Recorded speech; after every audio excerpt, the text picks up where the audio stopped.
Another news story we're going to touch on that will surprise absolutely no one at all. It seems like EA leadership fundamentally misunderstands why Dragon Age Veilguard did poorly. Can't say I'm too shocked.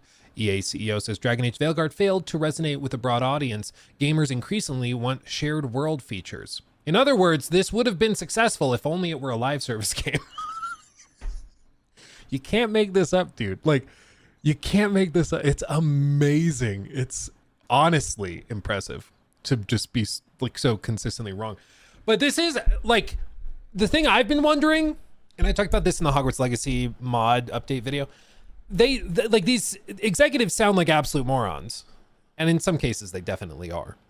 But there have been times where the CEOs and executives will say something that very clearly like the investors want to hear, but then their behaviors are different.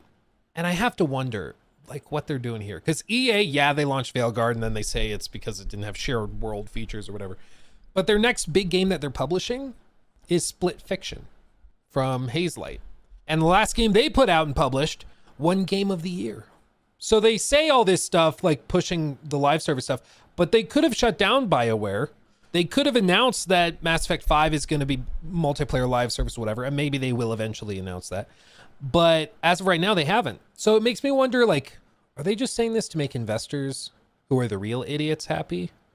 Or do they actually mean it? Because Warner Brothers has been saying the same thing for like a year and a half, 2 years, that we want to transform all of our franchises into mobile and live service games. But then their biggest game is Hogwarts Legacy, which is not that. And so it makes you wonder what is being said for investors and what do they personally like honestly believe in? What are they actually choosing to make choices based off of? I don't know. Time will tell. I mean, actions speak louder than words with all that. EA's answers to everything is make it live service. I mean, yeah.